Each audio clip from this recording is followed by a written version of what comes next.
আল্লাহ তাআলা আমাদের শহীদ ভাই ওসমান হাদিকে যেন শাহাদাতের মর্যাদা দান করেন, জান্নাতুল ফেরদাউস দান করেন এবং তার পরিবারকে ধৈর্য ধারণ করার তৌফিক দান করেন।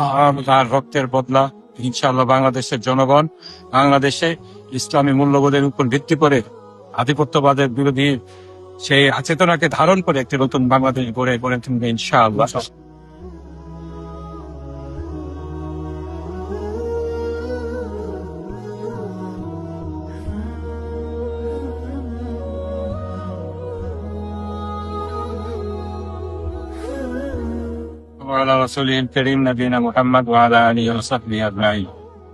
আজকে আমরা এসেছি বাংলাদেশের ফ্যাসিবাদ বিরোধী আন্দোলনের অন্যতম সেনানী, আধিপত্যবাদী ভারতীয় শক্তির আগ্রাসনের বিরুদ্ধে বলিষ্ঠ কণ্ঠস্বর, বাংলাদেশ পন্থী রাজনীতির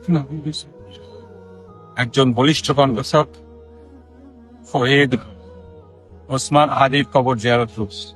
আপনারা জানেন কিছুদিন আগে বাংলাদেশের পক্ষে কথা বলতে যে, ইসলামী মূল্যবোধের পক্ষে কথা বলতে যে, নিপীড়িত মানুষ তাদের পক্ষে কথা বলতে যে আধিপত্যবাদী ভারত এবং ফ্যাসিবাদী আওয়ামী লীগের চক্ষুশূলে পরিণত হয়েছিলেন আমাদের ভাই ওসমান হাদি।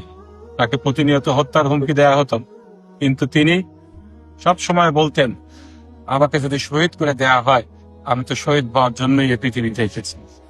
তিনি সব সময় বলতেন তার রক্তের বিনিময়ে ইনশাআল্লাহ এদেশে আধিপত্যবাদী ভারতীয় আগ্রাসনের বিরুদ্ধে একটি আন্দোলনের সূচনা হবে।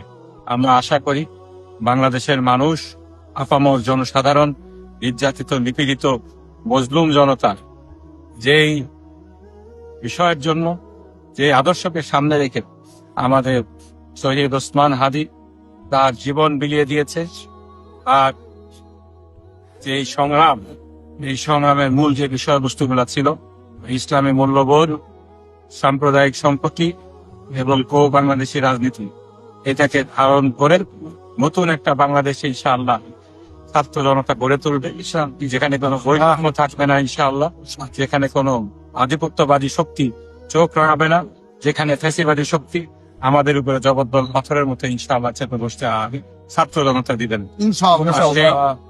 একটি সুন্দর, মানবিক, বৈষম্যহীন বাংলাদেশ, যে বাংলাদেশের মাধ্যমে আমরা হাদি বাংলাদেশ গড়ার মাধ্যমে আমরা শহীদ হাদির রক্তের বদলা নেব, সেই বাংলাদেশের দিকে তাকিয়ে রয়েছি। আল্লাহ সুবহানাহু ওয়া তাআলার কাছে প্রাণ খুলে দোয়া করছি, আল্লাহ তাআলা আমাদের শহীদ ভাই ওসমান হাদিকে যেন শাহাদাতের মর্যাদা দান করেন, জান্নাতুল ফেরদাউস দান করেন এবং তার পরিবারকে ধৈর্য ধারণ করার তৌফিক দান করেন। ফালাক করবেন, নাস পড়ি।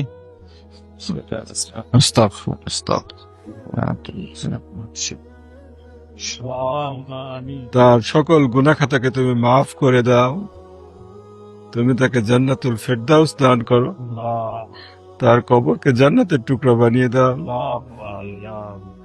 তার পরিবারকে ধৈর্য ধারণ করার তৌফিক দান করো।